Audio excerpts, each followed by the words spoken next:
A cold gray wave slapped against the side of the old, rusty Russian fishing boat, spraying up tiny droplets of nearly freezing Pacific Ocean water. Damien Weber held his tattered fishing jacket sleeve up and tried in vain to shield his clothes and eyes from the salty, frigid water, but just as other times, he was largely unsuccessful.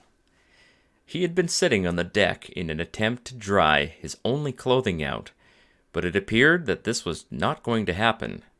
It was nearly noon in late April, and it was still quite cold, particularly when overcast, as it happened to be on this day.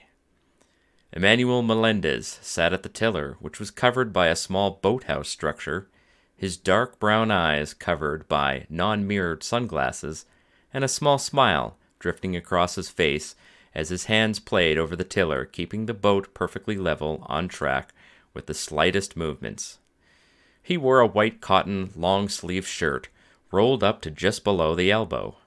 Scars were visible all up and down his brown skin. Some of the scars had odd shapes that seemed too regular to be burns or hot liquid, but Damien had never bothered to ask. There was an unwritten rule: never ask a soldier about his scars. If Damien had not known better, he would have thought that Emmanuel was asleep, but Manny was such a talented sailor that he could have steered the boat in his sleep just as well as Damien could wide awake. The past 4 days at sea had already felt much too long, and there were still at least 2 weeks to go until they reached the coast of the United States, presuming they made it there alive at all. There were too many dangers to count, and Damien had stopped trying to even consider all of the potential problems that they could come across in their long journey. Not considering the condition of the boat, they were very likely to be caught by either Chinese or Russian authorities before they rounded the most northern tip of Japan, which was now on their starboard side and about 250 miles away. Ever since the surrender of Taiwan, American ships rarely came anywhere closer than Japan, and that was just fine with Damien. Damien wasn't much of a sailor, and he never would be, but at least he knew his port from starboard most of the time. The boat was drifting slightly in the waves, and Manny flicked his wrist, putting the tiller over a little bit to compensate for a large wave that was coming towards them. The ocean wasn't rough, but the boat wasn't very large either, which made even the smaller waves feel like they were going to knock the boat onto its sides, capsizing it and sending it to the bottom. Damien had not enjoyed a single moment of this journey so far. Between nausea and constantly eating fish, there was just nothing to love about the entire situation. Speaking of fish, Damien felt a familiar rumbling in his stomach, and he knew he needed to eat something. But the only thing available was more fish, and Damien was not a fan of seafood. In fact, he had always despised fish, but there was nothing else of any substance to eat besides the occasional seabird, and this far off the coast of Japan, seabirds were very difficult to see, never mind catch, as they were far too smart to be captured by the clumsy nooses and snares that Damien had placed around the boat. He had fashioned a crude spear out of an old length of pipe, and had managed to grab a couple of them as they were landing on the boat, but they were a small, poor meal, barely more than a single fish's worth of meat, and quite chewy. Another wave approached the boat, and Damien was ready for it, clutching the rusty arm of the chair with one hand, and the gold cross necklace around his neck with the other.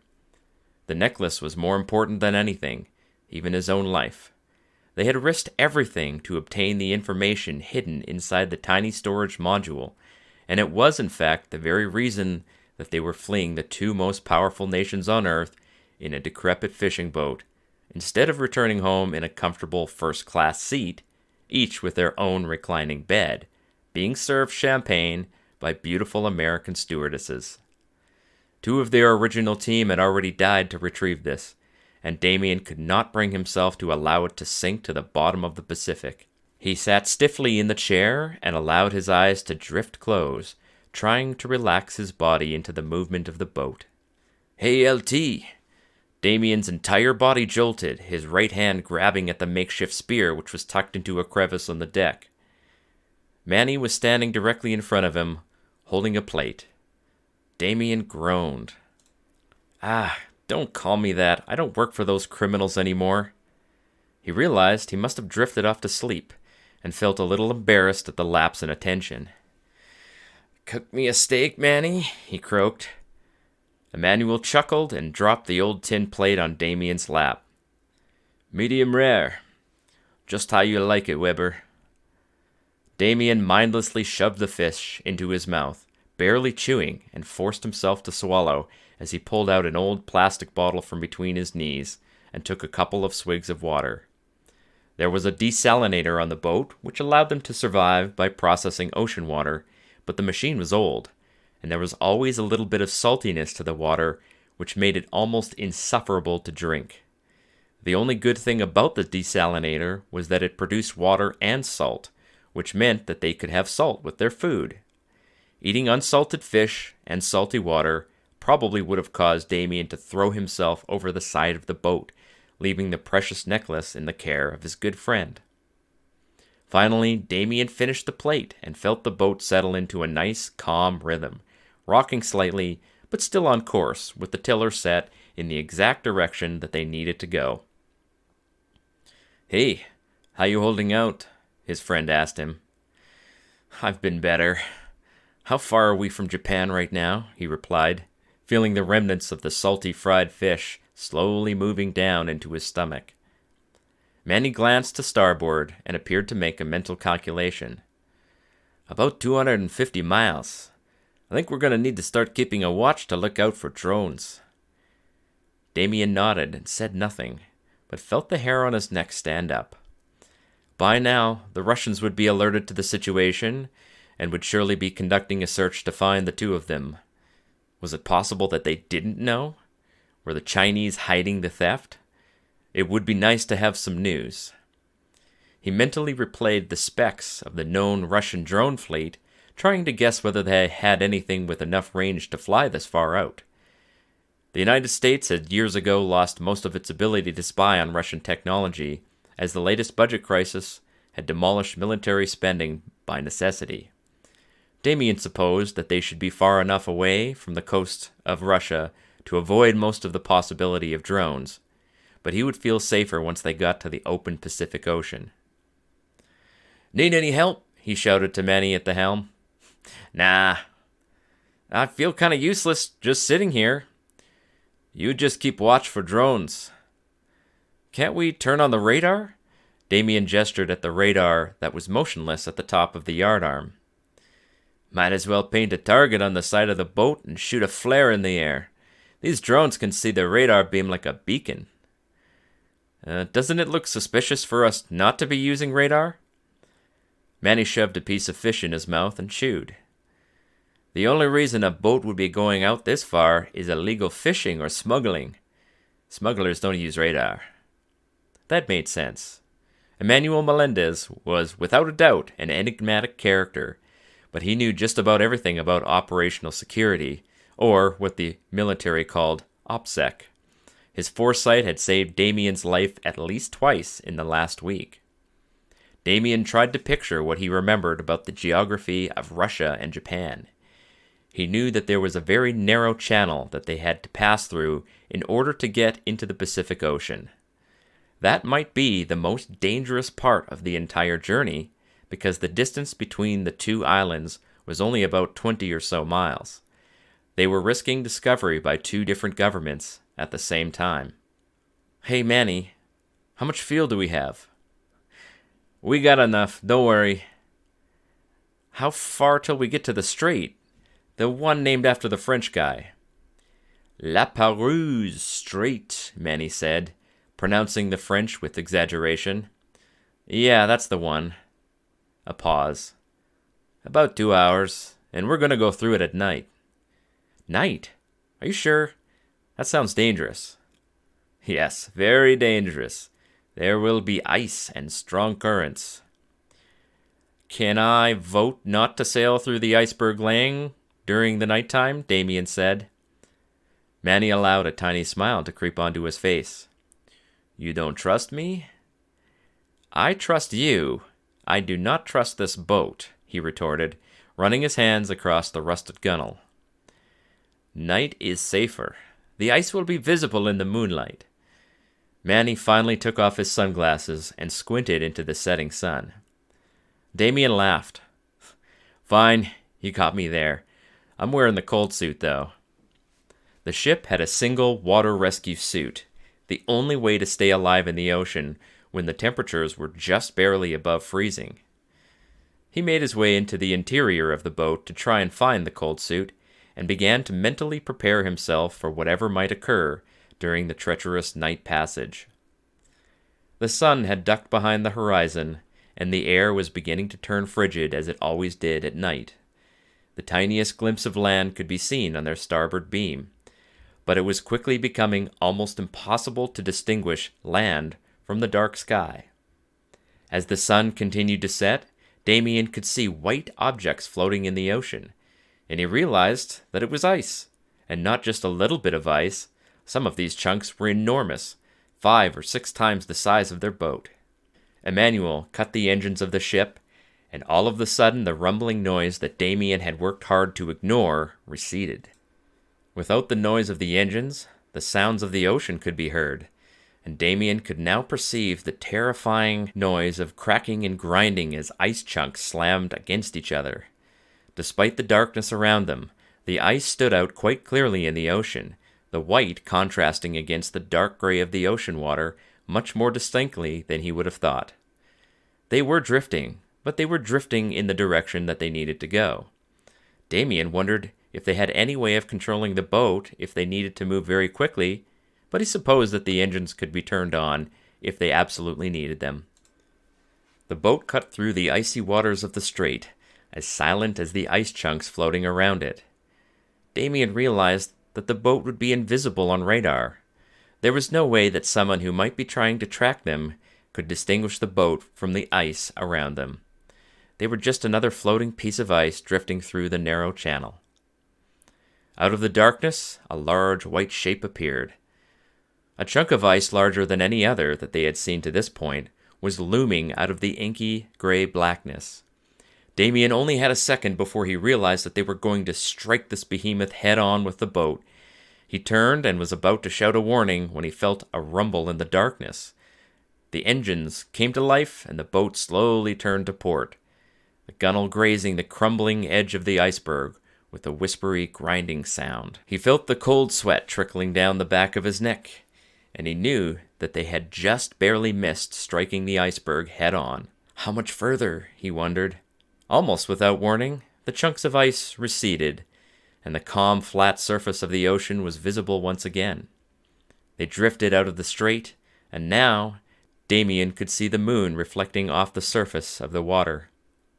They had made it through the strait without sinking the boat, and hopefully without being detected. Damien heard Emmanuel whispering to himself in Spanish, and he knew the older man was praying. "Thank the big guy for me too, amigo," he whispered, wiping his face with his now freezing hands. They both sat quietly in the darkness. Damien could only see the glint of moonlight reflecting from his friend's eyes. "All right. That makes 3 times now you've saved my ass." Manny let out a light snicker and said, "You can pay me back by letting me keep the boat when we get there. If there's anything left of this floating palace of tetanus, it's all yours. Are you taking the first watch, or how are we doing this?" The last 4 days they had traveled day and night, trying to make up as much distance as they could. It was tiring, but Damien had done worse during his time in the service. "We're going to turn off the engine and let the boat drift. We've got a good current, and we've got to save fuel." Manny shut down the engine once again, but kept his hands on the tiller. The boat was now bobbing in the water, and Damien had no idea if they were moving or not. The horizon was the faintest line, nearly indistinguishable from the water. It was mesmerizing, and he found himself feeling a strange sense of wonder, liberally mixed with the terror of the open ocean. He heard the hiss of gas escaping, and the clink of glass on metal. He whipped around to look at Emmanuel. "You rascal! Where did you get a beer?" Manny's hand came from the darkness, holding a dark brown bottle with a gray label. "Russia's finest brew, Mr. Weber." Damien grabbed it and took a huge swallow before he could even ponder where they had been stashed for the last few days.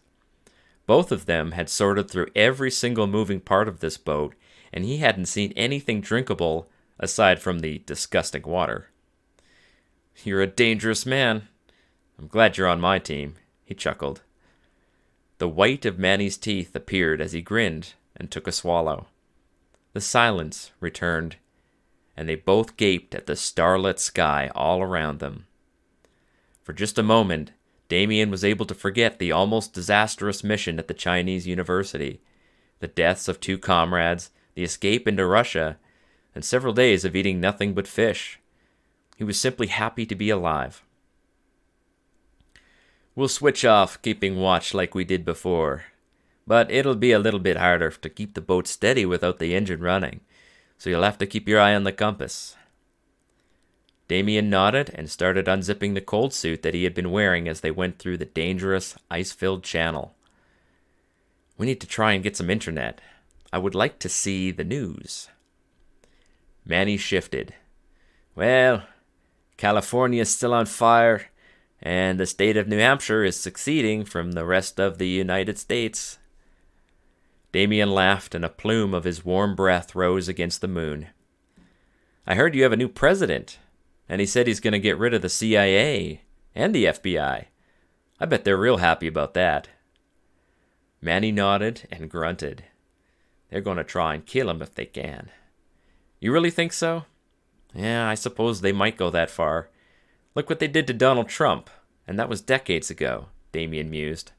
"Do you suppose that Ike Zippor just wants this tech for himself? Like, to make another giant pile of money?" Manny was silent as he pondered the question. "Nah, he's never really cared about making more money. At least, that's what he always tells everyone. I don't trust him. You can't trust anyone who's been rich for that long." Damien watched a dark shape fly across his vision as Manny tossed the bottle into the dark, dangerous waters of the North Pacific Ocean. "He hasn't let us down yet." "We also haven't heard anything from him since we left Changchun. A single cryptic message, and then nothing," Damien fumed. "Get the satellite going. It's worth the risk. We should try and get some news, and maybe get a message out." Damien descended into the boat's interior, turning right into the ship's only true bedroom, where they kept the tiny satellite receiver. Almost all fishing boats these days were connected to the star system of satellites and enjoyed almost the same quality of internet in the middle of the ocean as you could get on land. Between them, they had a single smartphone, which was turned off and kept in a small metal case designed to block any transmissions. Damien flicked it on and connected. Manny appeared in the doorway. The familiar gray social media app opened up as he tapped the screen, and he switched to the private message feed. A single number 1 hovered above the message tab, and Damien felt a surge of relief. "There's a message." He quickly tapped and read the words aloud. "Throw it into the fire. Talk to AM at Fortress." There was silence, and Manny scratched his forehead. "I don't know what that means," he said. Damien sniffed and smiled. "It's a meme, Lord of the Rings." "I don't watch Star Trek." "Oh my God, are you serious? You haven't seen one of the greatest trilogies ever created in the last 50 years? Manny had a mischievous grin on his face, and Damien shook his head. "You're just messing with me. I was about to lose my mind," he laughed. He looked at the message again. "It sounds like he wants us to try and destroy the program somehow, but that's impossible. It's software. They will have copies of it all over the place. All we have is one of the copies." Emmanuel touched the phone with his finger. "Do you know what AM means? Fortress? Sounds like a person. Maybe initials or something." Damien fell back onto the tiny bed, but Emmanuel held his finger in the air, slowly moving it as though drawing something. Fortenza. Check me on this, LT. Is there not a small town in Washington state called Fortenza? Damien was confused.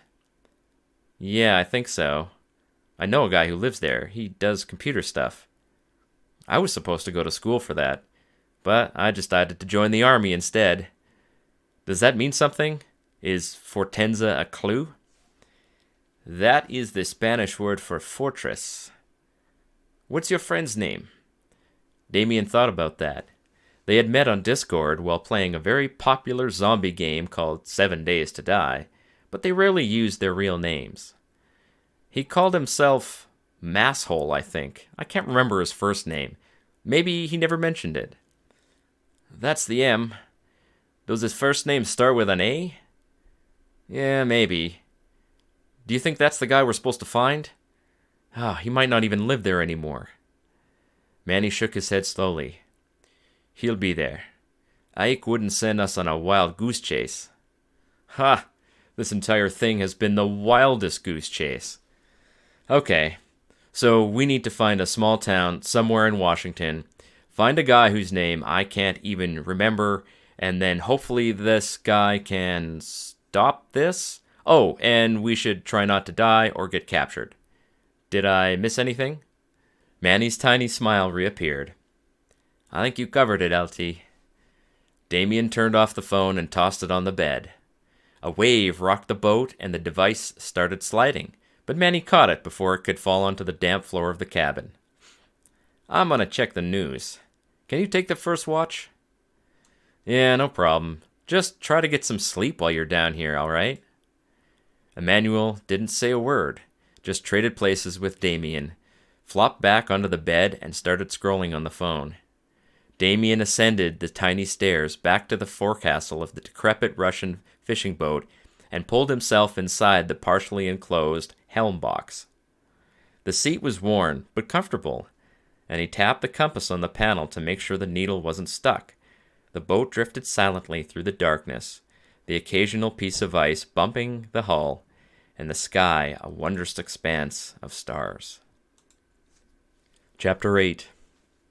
It was day 11 at sea. Damien stood at the gunwales of the rustic fishing boat, dangling the golden cross necklace from his fingers. The pendant was about 1.5 inches long, and he slowly allowed the chain to slide through his fingers, before catching it with his other hand. He repeated this over and over again, letting the rhythmic movement occupy his mind. He was no longer afraid that the cross would fall into the ocean. A part of him actually hoped that it would. He tucked the cross back under his shirt and lifted the old binoculars to his eyes once more. He had been doing a scan every few minutes for about 2 hours, and each time there was nothing but the flat, featureless ocean all around them. This time, as he was panning to the rear, he saw something. The binoculars were poor quality, and he could not tell what it was, just that it was sitting on the horizon, and it seemed to be multiple colors. The clanking noise of the ladder distracted him, and he turned to see Emmanuel climbing topside, holding a piece of paper in his hand and frowning. Hey, Manny. He was about to hand him the binoculars to get a second opinion, but he saw the expression on his old friend's face. What's wrong? The man handed him the paper, a scrap torn from a notebook with almost indecipherable scribbles all over it. Just doing some fuel calculations. It's gonna be tight, but if we slow down and coast in, I think we can make it to the Washington coast. Damien grimaced. Slow down? I don't think that would be a good idea, bud. Manny pushed off the railing and took the binoculars as Damien held them out.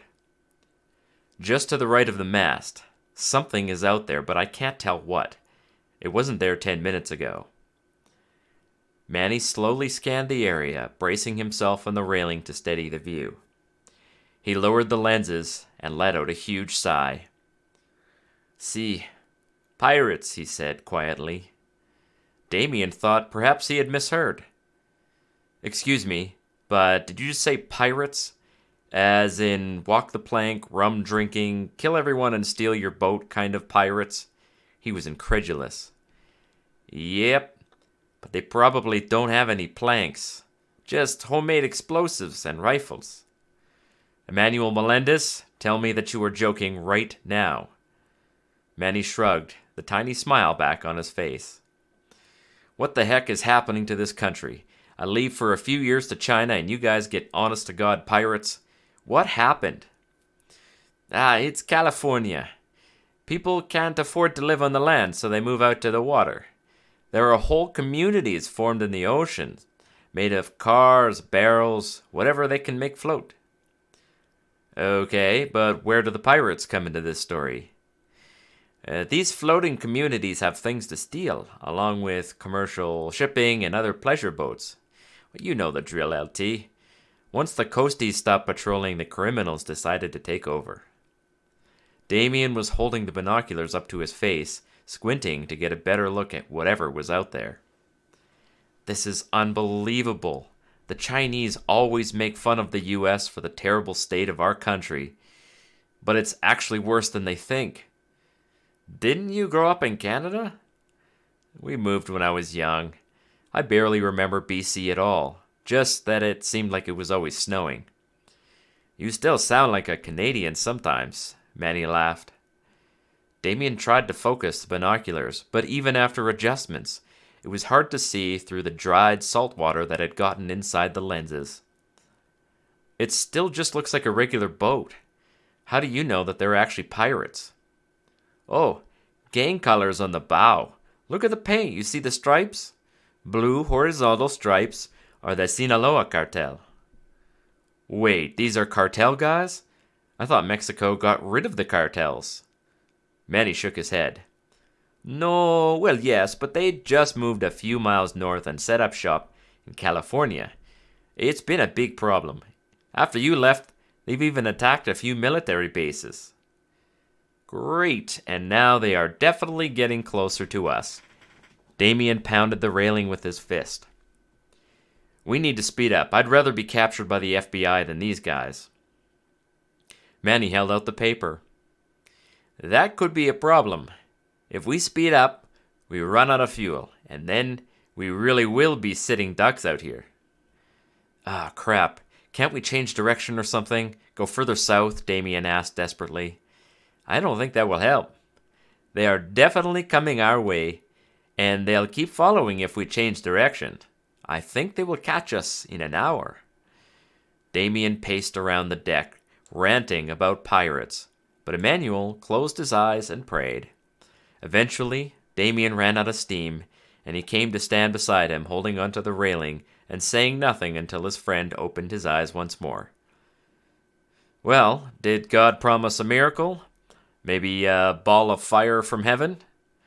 Manny was really smiling now and turned to face Damien. How good a swimmer do you think you are? He asked. Chapter 9. The single survival cold suit lay on the deck, and Damien stood in front of it, the fading afternoon light casting a long, ominous shadow across the suit and into the ocean. This somehow seems worse than getting captured by pirates.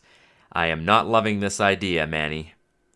Manny was grabbing supplies and piling them on the deck.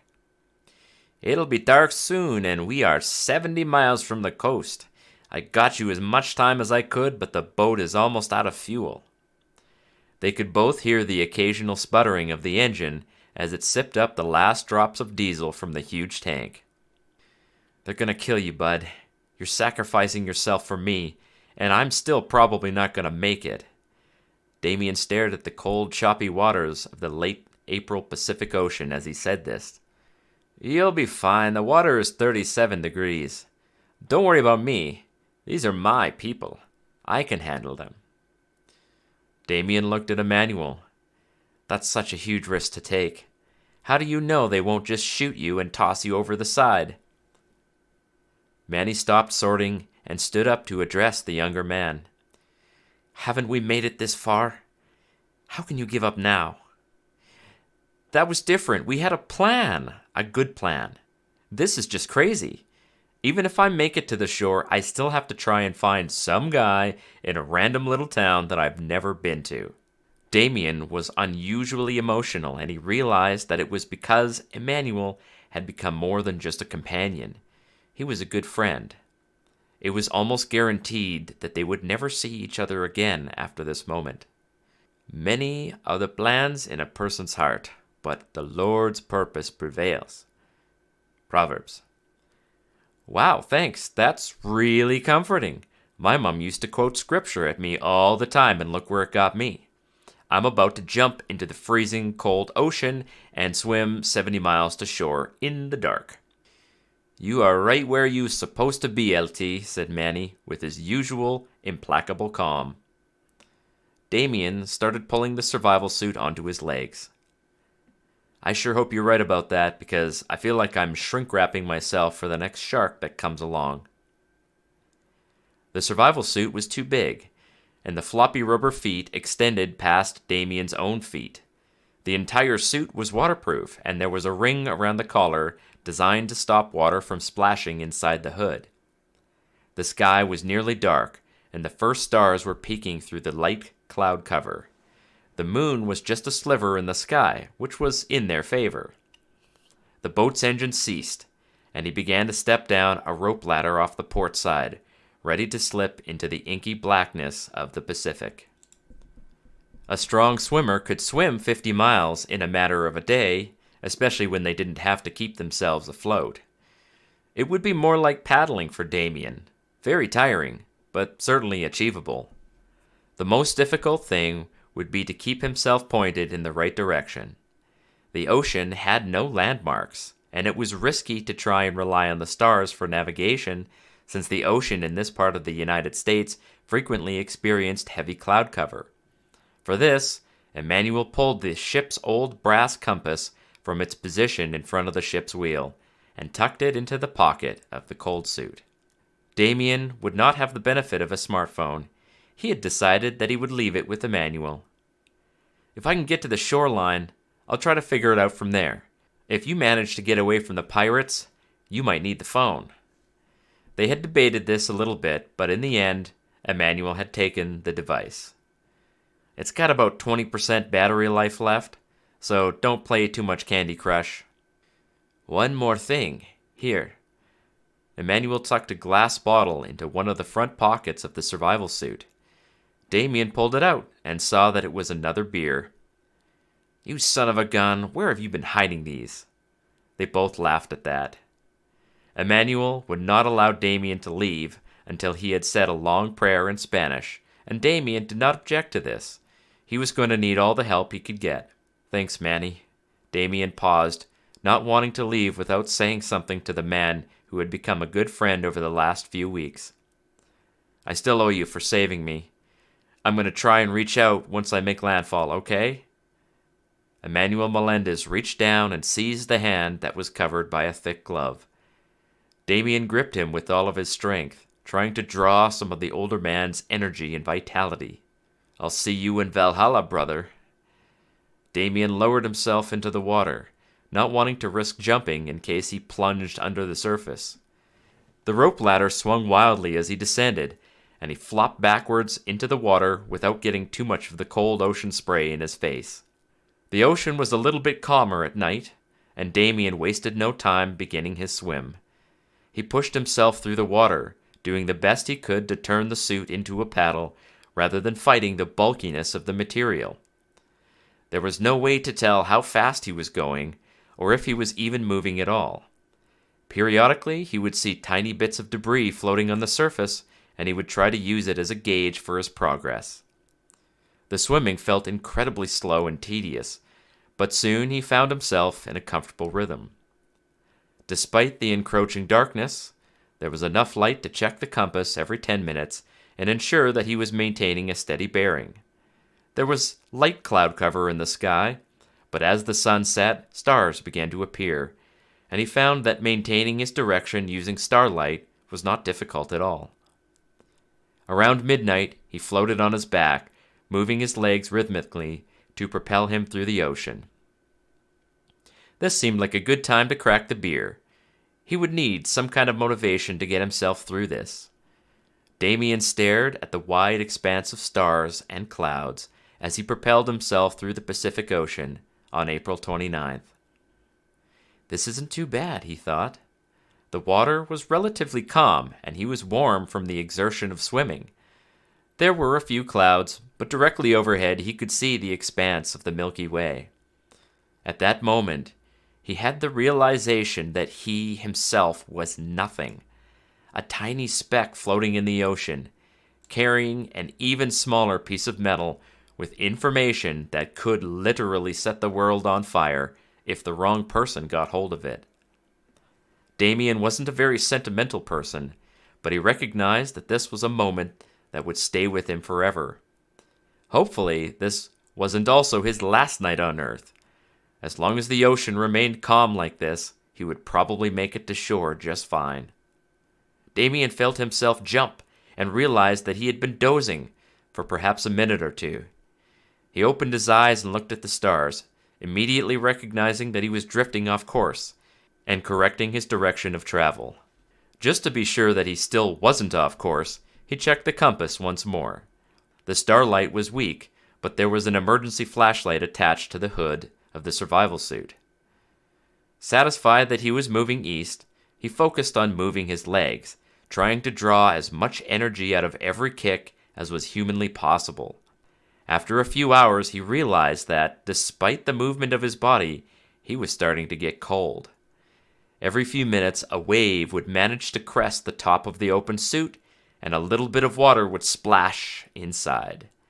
This water had nowhere to go and was starting to accumulate inside the suit. He could feel it sloshing past his arms and his feet as he moved his legs up and down. He no longer dared to swim on his stomach, because he knew it would simply increase the chances of getting more water in the suit, but his legs were starting to feel very, very tired. He had no concept of the passage of time, apart from the sensation that the sky was slowly rotating. He knew that this was not actually the sky moving, but the earth was rotating, giving the appearance that the stars themselves were changing position. He found himself having to take more frequent pauses to rest his body, and every time he stopped moving, the cold temperatures started setting in once more. The tiniest sliver of daylight was peeking across the horizon from the east, and the ocean began to take on color once more, turning from inky black nothingness to the faintest light gray with tiny flecks of foam interspersed on its surface.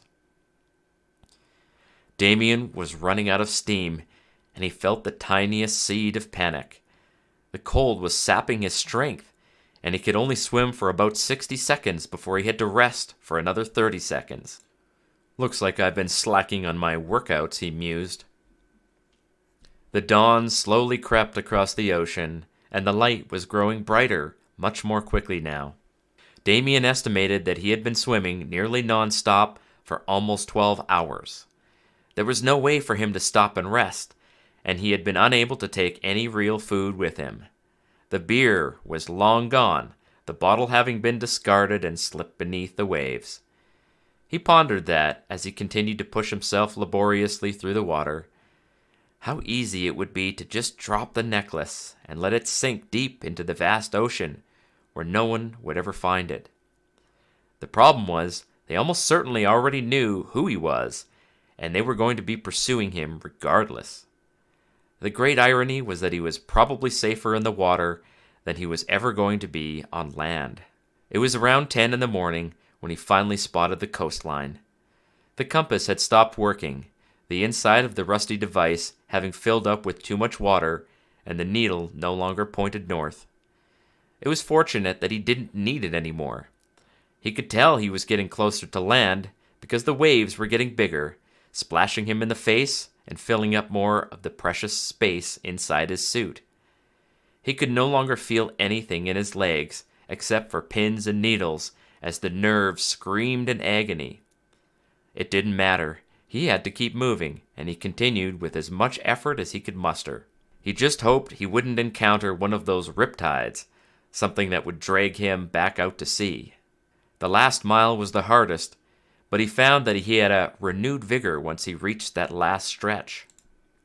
Having been a fairly good runner in university, he knew that physical barriers were often just mental barriers. It was high noon on April 30th when Damien slowly dragged his weary body from the Pacific Ocean, climbing the rocky shore of the great state of Washington. He found that he could not stand, and he was forced to crawl slowly along the rock-strewn beach into a stand of shrubs about 100 yards from the shoreline. He spent an hour massaging, stretching, kneading, and trying to hammer his legs to regain a bit of strength and sensation into the cold, tired muscles. He would need some food, some fresh water, and a little nap before any more traveling could be done. He was fortunate enough to find a small trickle of a stream feeding into the ocean, and he gulped down the delicious salt-free water with unabashed delight. Food was a little bit more scarce, but he managed to find some young dandelions, eating as many leaves as he could collect. There were small clusters of white mushrooms around the forest floor, but he had never been confident about mushrooms. Too many poisonous varieties that looked similar to edible types. There were plenty of insects crawling around, but his hunger was not quite strong enough to push him that far. Damien was finally back on United States soil once more, 4 years after running from all his problems and joining the private security firm that contracted to the U.S. Embassy in China. He had only visited his mother's house once, just before leaving on his contract. He had been so bored that he cut his visit short, making the excuse that he needed to leave early to catch his flight to China. Now, all he could think was that he would give away all of his crypto and abandon any person he had ever loved, just to see his mom once more and spend a boring day sitting on the couch watching videos on the internet at her house in Oregon. He spent several hours shredding the coal suit and salvaging what he could, building a makeshift pack to hold his survival items, which thankfully included a small sewing needle. Some weapons would have come in handy, but as he sat on the ground sewing, he found that his eyes were closing on their own. He needed to sleep more than anything. The journey could start once he had a short nap. Damien lay on the damp forest floor, trying to adjust to the motionlessness of being on land. Sleep claimed him shortly, and he drifted away. Chapter 10. Seattle, Washington once had a population of nearly 1 million. Before the population collapse, it had been the largest city in the state of Washington, with great weather for most of the year and plenty of wealth from the tech sector. Many of the country's elites had made their home in the Emerald City, the jewel of the west coast of the United States. The city was now in a state of disarray that got worse every day, at least as far as Special Agent in Charge Harvinder Patel was concerned. The FBI office, which everyone called the Cube, had been fortified twice in the last 2 years, barricaded against the mobs of angry communist gangs that seemed to plague the Pacific Northwest cities. Nothing flammable was permitted to exist anywhere on the outside of the building, and the ventilation had been moved to the top to stop Antifa and other gang mobs from throwing flaming bottles of gasoline into the airflow intake that provided fresh air for the agency personnel. The Bureau had lost many of its personnel to the austerity measures of 5 years prior, when the U.S. government had been forced to stop borrowing money from foreign countries, and the dollar's value had plunged by half in just 6 months. The city management had also been forced to drastically cut services, including police presence. The agency was forced to protect its own properties, and Harvinder had spent many of his nights sleeping on a cot in his office, not willing to risk a dangerous drive to the small apartment in the fortified Medina zone. The entire Medina community around his apartment was surrounded by walls and patrolled by private security, but there was no easy way to get there from the Cube. As a single man nearing 30 years old, he was quite content with the meager existence he lived out, and he was not bothered by hardship. Despite the challenges, Harvinder never complained. His grandfather had endured so much worse during the short war between India and Pakistan, and had filled his head with the terrible stories of death and deprivation. They had moved from India to the U.S. many decades ago, and Harvinder had nearly lost his family's Hindi language from lack of use. He was committed to showing loyalty to the country that had allowed his people to escape certain death, and despite the hardships of the last decade, he felt that he had done well for himself. After 16 years of loyal FBI service, they had put him in charge of the Seattle office, at least in the interim. There was now less than 300 field agents for the entire state, and 75 of them had just been pulled to Washington, D.C., as a result of the conflicts occurring on the East Coast. Seattle had its problems, but so did everybody else, and those agents were needed to shore up the government's tenuous hold on power. Maryland had just entered its 4th month of lockdowns to stop the rioting, and the governor of New Hampshire had outright declared that Granite State was leaving the Union. The biggest concern that the FBI had was the election of President Julius Malema last November. The promise to end the FBI might have gotten him into office, but he had been slow to act until a few weeks ago. A deadline had been set to cut both the FBI and the CIA down to half of their current staff. The former FBI director, Brent Stickleworth, had issued a defiant proclamation that he would take action to protect the integrity of law enforcement, blah, blah, blah. The president immediately terminated the director and then fired both of his subordinates for good measure. Harvinder had mixed feelings about the president's commitment to ending his job. On one hand, he felt that he had done quite well, performing his duties with as much dedication as he was capable of. On the other hand, he knew that the agency was rotten, rife with infighting and utterly ineffective. His own boss had been promoted to Washington after the Seattle branch was found to only have a 12% solve rate for the last fiscal year. Harvinder had already been informally disciplined twice for case files that his predecessor had intentionally sabotaged for political reasons. None of this mattered to Harvinder at that particular moment, because he was much more interested in tending to the rooftop garden perched on the rectangular 3-story building of the Seattle FBI office. The climate of the Pacific Northwest was quite good for most vegetables, and food was difficult to come by in the city. Most trucking companies refused to make deliveries to Seattle after a string of brazen daylight robberies. The final incident had made national news when a mob had surrounded the truck coming from Tacoma, and the driver had been frightened enough to try and drive through the crowd, crushing 4 people to death. They had pulled the driver from the truck and set him on fire. After that, the Bureau had arranged for weekly food deliveries by drone, but Harvinder found that it was nowhere near enough.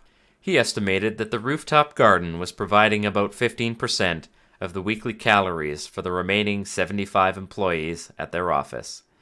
They had set up a roster to tend and manage the plants, and there was no shortage of volunteers for all of the tasks. Of all of his achievements for the Seattle branch, the garden was the one that he was secretly most proud of. A vibration came from the pocket of his cargo pants. It was the 3rd message in the last hour, probably relating to the incident in China. Apparently, a group of Americans had broken into a military facility and stolen something, and the Chinese were extremely upset. The U.S. government had denied any involvement, but the Chinese were claiming that they had evidence that it was planned by the CIA. Harvinder thought that it was entirely possible that the CIA had actually committed the theft, although it was equally likely that the Chinese themselves were responsible and were trying to blame the weakened United States. There was a lot of that going around in the last 5 years. After washing his hands and cleaning the soil from his clothing, he examined the latest message, which was encrypted and marked as top secret. It could only be opened on his laptop computer, so he locked the door, flipped open the large device, and started reading. 2 Americans had been seen by surveillance drone moving by foot north to the Russian border. The Chinese claimed that they were both government employees and that they had captured and interrogated 2 more Americans. No names were mentioned, but the message noted that one security officer from the embassy had not reported to work, and no one could seem to locate him. The CIA was looking into the possibility that this employee had been kidnapped, but the current CIA had no real presence in China at the moment, so they were liaising with agents from other agencies. As he was reading this message, another one popped into the feed. This one was shorter, but much more interesting.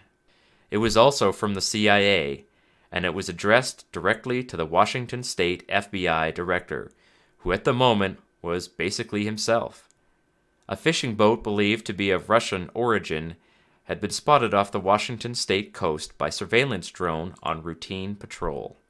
After being located, it had made obvious attempts to evade, and they had not been able to find it again. This would not be very newsworthy, except that the CIA believed that the occupants were related to the incident in China. A description and blurry photo of the boat was attached to the message. Harvinder wondered what they expected the FBI to do about this, since their manpower was stretched as thinly as possible already. The federal government was focused on maintaining power in the eastern half of the country, and they were ignoring the west. Harvinder was standing by the window, appreciating the early spring sunshine, when a convoy of the shiniest black sedans that he had ever seen pulled up to the barricaded parkade doors of the Cube. At that same moment, a noise from his laptop signaled an unencrypted email. He scanned it quickly and saw that DC was only now informing him of the presence of some special visitors, with an order to surrender office space and bureau resources to accommodate these dignitaries from the BRICA countries' alliance. BRICA was the alliance of Brazil, Russia, India, China, and Argentina, which had formed as a result of the waning U.S. influence in the world. A flurry of armed men exited the armored vehicles and guarded the door as the vehicles entered the parkade. Harvinder allowed himself a single muttered curse word as he quickly cleaned up his office, disposing of some old food and pushing papers into drawers. He visited the other 5 offices to inform them of the impromptu visit and instructed them to wait for instructions from him that would come soon. A chorus of complaining ensued about short notice, but he shut them down as quickly as possible. Harvinder felt another notification, but this time from his other pants pocket. He pulled out his personal phone and saw a text that had been sent to his encrypted, personal private message center. He quickly checked the parkade video feed to see if his visitors were out of their vehicles yet, but they were still milling around, pulling out duffel bags and speaking. No audio could be heard on the surveillance feed, but they seemed to have brought quite a bit of equipment with them. He pulled open his message center and entered the secure password. A single message from Astrid was there, as cryptic as ever. Text me when they get there. Pretend to cooperate, but make it difficult for them. I'll call you later. Astrid was a CIA agent, and she was bossy and domineering. Harvinder had briefly dated her 5 years ago when he was doing some in-service training at Quantico, and he knew that she had some serious connections in DC. A year ago, she had casually asked him if he was looking to get promoted, and when he responded affirmatively, she told him that she could make it happen. 2 weeks later, he was put in charge of the Seattle field office. Now, he suspected that she was calling in the favor, and it couldn't have come at a worse time. Harvinder typed a short reply. They are here now. Don't call. Text only. Personal only.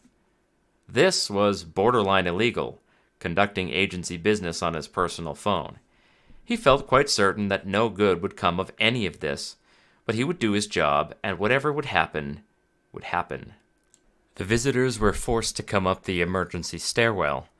The elevator was broken, and no one had been able to come and fix it for nearly a month. They were boisterous as they entered the main floor, dropping their large crates and bags onto the floor and speaking noisily in mostly Russian, but Harvinder could also hear some Mandarin and possibly even Spanish.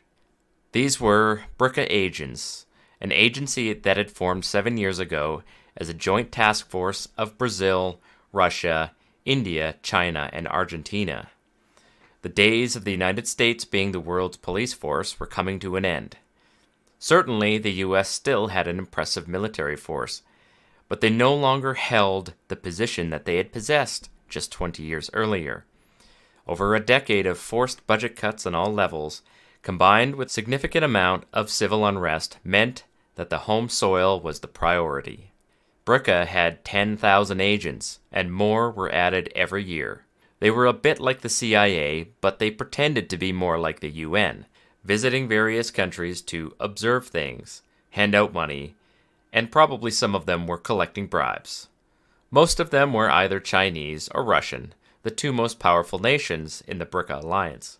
The agents wore no uniforms and carried nothing more than an ID card, but he would make absolutely certain that every single one of them had their credentials checked. This was still a federal building, and he was not going to surrender any portion of it to unknown foreigners without due diligence. The arrival of these agents was beyond troubling for Harvinder. It was a full-scale disaster, and his superiors had not given him any warning whatsoever.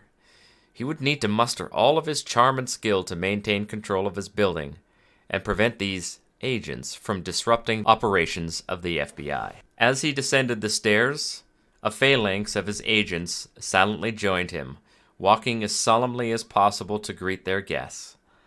It was a very subtle show of force and authority, but it worked. The noisy voices of the Bricka agents died out as the two groups met on the main floor, staring at one another for an interminable moment. Harvinder counted 13, 4 Chinese and the rest mostly Russians. Most of them were men like himself, although not quite as skinny as he was becoming from not getting enough food. But one man stood out. He was Chinese and stood much taller than most Asians, around 6 feet. He was dressed in an expensive, well-tailored suit, with the jacket unbuttoned. His hair was too long for the military, but he had a hard look on his face. What caught Harvinder's attention was that this man looked like he was a soldier trying to pass as a civilian, deliberately avoiding his gaze. He would keep an eye on that one, but quietly.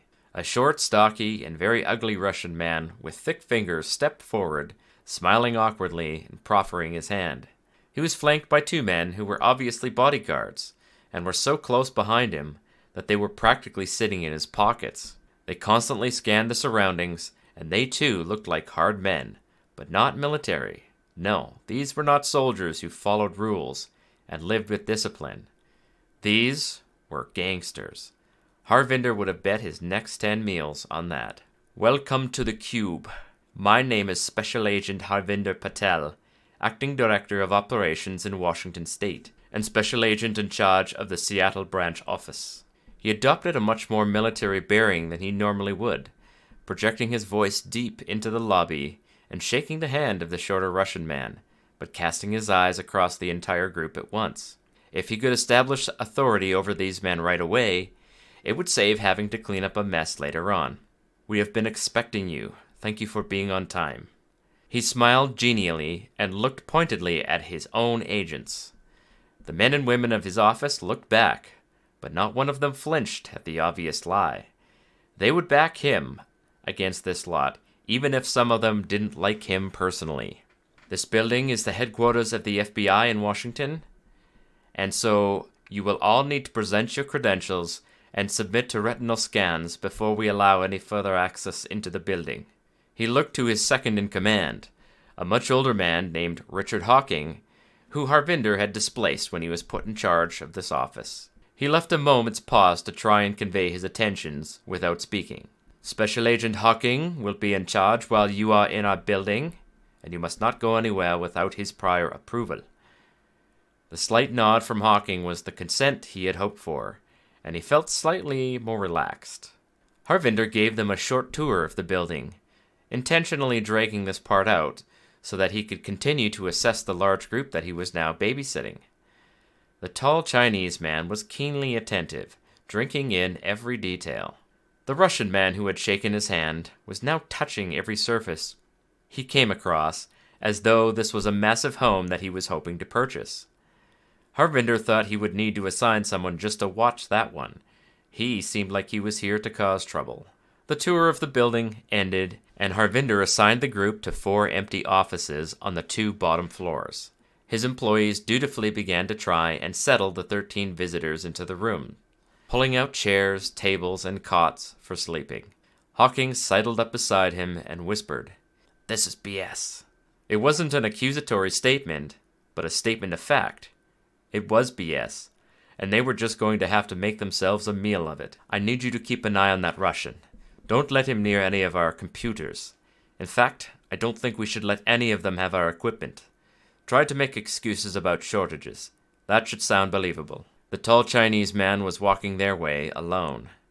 Hawking started to leave, but Harvinder touched his arm to stop him. One last thing. We are going to need a lot more food, so I'm authorizing you to take what's left of our food budget and get us some real meals. I'll make sure that DC knows we can't look weak here. The Chinese did not have a strong tradition of handshaking as a greeting, so Harvinder was not offended when the tall Chinese man offered nothing more than a polite nod. His English was nearly flawless as he spoke. Thank you for accommodating us on short notice. A tiny smile told Harvinder that he knew just how short that notice had been. I would like to speak to you in private. Can we go to your office? It was clear that this man was tacitly in charge, although the Russians and the Chinese seemed to have their own objectives and were not mingling with each other. Inside Harvinder's office, the sun was now at the noon peak, and the room was cloaked in shadows. I am Jiang Chaoping from Changchun. No rank, no title, but Jiang didn't seem to need these trappings of authority. That by itself was quite informative, because it indicated just what kind of man he was dealing with. A self-assured, confident person who was probably accustomed to gaining respect without needing to use his rank or position. We are seeking cooperation from the U.S. in a very sensitive manner. Chaoping gestured to two of his office chairs, and they took a seat several feet apart, facing each other. Harvinder felt suddenly nervous, as though this were an interrogation rather than two high-ranking agents exchanging information voluntarily. He briefly recalled the text message from Astrid, and he felt a surge of anger that she was putting this all on him, without giving any information in return. That would change. He would need to start applying some leverage of his own. Chaoping reached into the fold of his expensive jacket and removed a folded-up piece of paper, handing it to Harvinder. The paper was a printout of several photos, taken at various locations with no obvious connection to each other. One looked like a surveillance camera from a building, showing 4 men walking through a hallway. Only 2 of the men could be clearly seen, and they were obviously not Chinese. One of them looked darker-skinned than the other. Harvinder thought he might be Hispanic. Neither of them was looking directly at the camera, so their features were not very clear. Harvinder shrugged and passed the paper back. I don't know what this is. Chaoping was very self-possessed, but his control slipped for a moment and a flash of irritation came across his face. He calmly passed the paper back to Harvinder. These men have committed serious crimes against the People's Republic, he said in a flat tone. Okay, what crimes? Harvinder felt no special urge to cooperate, but he understood that he needed to gain as much intel as possible. Theft. Murder. He folded his arms across his chest. What did they steal? Chaoping stared without answering, and Harvinder calmly stared back, not blinking or flinching. It was more difficult than he thought, but after a few seconds, Chaoping dropped his eyes and gave a small, fake smile. It was an industrial theft. I don't know exactly what was taken. The stolen items had great value. We thought perhaps you would know what they were. Harvinder sniffed, barely hiding a derisive laugh. Why would I know that? The Chinese man raised his eyebrows slightly and shrugged. You think we sent him to steal from you? He chuckled. But the laugh was fake. It was quite possible that someone in the fragmented U.S. government had masterminded this operation. It smelled like CIA for sure. He would need to have a frank, off-the-record conversation with Astrid as soon as possible. No, of course not, but someone sent these men. That was undeniably true, but Harvinder was not being paid enough to know such things. All right, someone sent them, but it wasn't the FBI. What brings you here? He gestured to the room, the window, and the city outside. We have information that tells us that these men fled China and are headed to America in a boat. Harvinder tried to look skeptical. You think they sailed across the largest ocean in the world in a boat? Where did they get this boat? It was stolen, of course. They are thieves, after all. Harvinder wondered how much of this story was true. Certainly, some details must be accurate, but there was no doubt that this man was leaving out critical information. He leaned back in his chair, folding his arms and adopting a mocking tone of voice. It was time to push back a little. Let me guess. You've got an AI program that is trying to track these thieves, but it's giving you less than optimal results. This all sounds like wild speculation to me. Chao Ping allowed a tiny, crafty smile in the corner of his mouth, almost undetectable. Our AI is quite capable, let me assure you. That was interesting.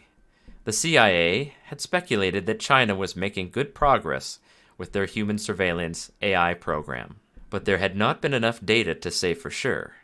This sounded like confirmation of that. So you tracked them with facial recognition then, he asked. Yes, we have very sophisticated facial tracking across China. Harvinder knew that this was true. The citizens of China were the most heavily monitored people in the world. The U.S. could only dream of creating such a surveillance state. Perhaps only the city of D.C. would have something equivalent to the technology that China used to keep tabs on people. Well, the United States does not treat its citizens like cattle, so we have no real need for that here. This was a provocative statement, and he hoped that it would cause another slip from Chao Ping. The other man shrugged nonchalantly. Your country will eventually adopt these measures, as your government is already doing in some areas. It is a necessity to maintain peace and prosperity. Harvinder wanted to laugh. Of course, this gentleman was spouting only the best propaganda, but Harvinder had become immune to this in the last 5 years. I don't think you've met our current president. He won the job by telling people that he was going to abolish the CIA, he said dismissively.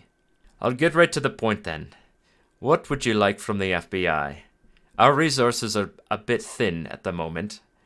He left out the reason that most of his agents had been pulled from the state, but Chao Ping probably already knew. Yes, a little problem in, what is that state? Hampshire.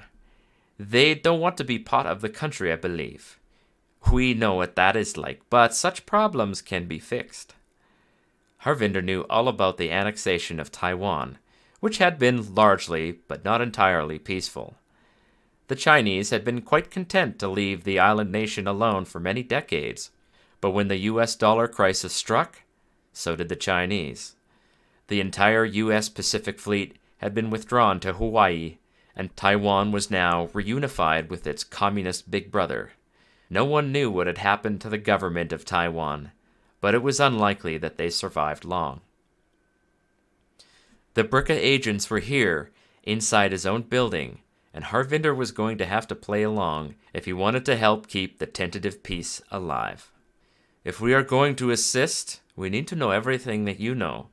Times, dates, locations, names, everything. He tented his fingers and leaned back in the chair. Yes, of course. Chao Ping withdrew his phone from another pocket and spent a few seconds tapping it with one long finger. I've sent you a secure email with the approved intelligence packet. Everything that I'm allowed to pass along is in there. He smiled, but his eyes remained cold. He was daring Harvinder to object, perhaps to beg or demand more information, but that wasn't going to happen. That's fine, but give me the basics. Tell me more about this boat. Chao Ping pointed to the paper which now sat on the desk. This boat entered within 100 miles of the U.S. coastline 4 days ago. It then deviated course, heading south. Harvinder was confused. Why are you here then? It sounds like they would be headed south. Oregon, California maybe. Chao Ping flexed his neck slightly and stood up. He tapped on his phone a few more times, and then flipped it around to show the screen. It was a still image of the ocean from what looked like a significant height. Chao Ping double-tapped on the screen, and it zoomed to show a tiny fleck of orange floating on the surface. It was a person, wearing a cold-water survival suit. I would love to know where you're getting these images from, Harvinder said dryly. Chao Ping shrugged nonchalantly. There was a Russian yacht in the area, coming in on a scheduled visit. They had drones deployed to scan for hazards. The audacity of this lie was breathtaking, but there was no use pointing it out. It probably had been a Russian yacht, but likely they were chasing these thieves down, rather than just stumbling across them. The boat dropped off a passenger then in a survival suit. That's quite a swim. It was also late April, which meant the water was barely above freezing. A person could die in a few minutes without protection. Survival suits were commonplace on fishing boats and smaller vessels that couldn't fit an actual lifeboat, but they were not suitable for much more than a few hours in calm conditions. If this fellow had actually managed to swim almost 100 miles with a bulky suit on, that was impressive. Harvinder rubbed his face with his hands. This was a mess, and it was no wonder that China was angry. Maybe he would get lucky and they would find a dead body washed up on shore with a written confession in its pocket. I'll put my second in command and 4 more agents on a detail to start putting out calls.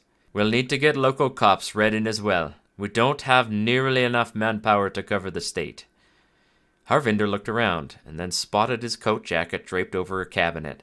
He grabbed his laptop and pulled out the chair to his modest desk.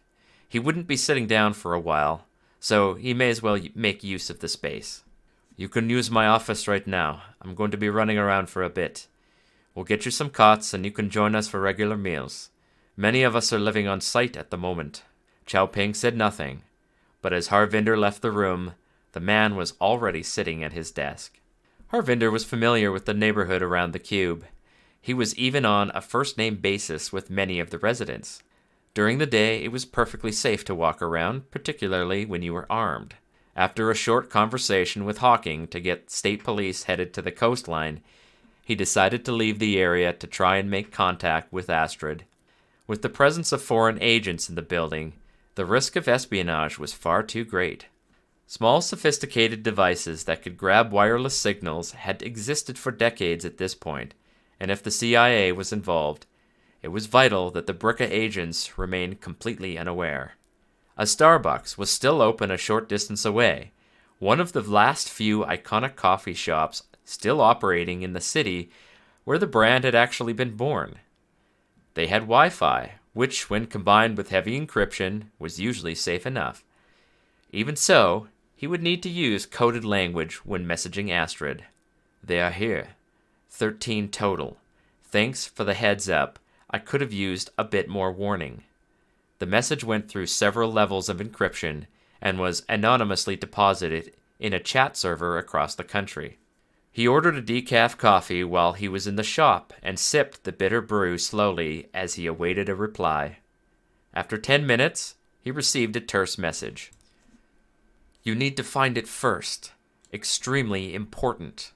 There was no need to ask what it was. It was quite clear that Astrid already knew most of the details of the mysterious swimmer, who apparently had possession of some piece of technology, or if he didn't have it, would know where to find it. Already on it, Staties are aware as well. The Washington State Police had less than ample resources, but since they knew approximately where to look, it would not require nearly as much manpower as a statewide search. Some of the larger units had autonomous drones with thermal imaging.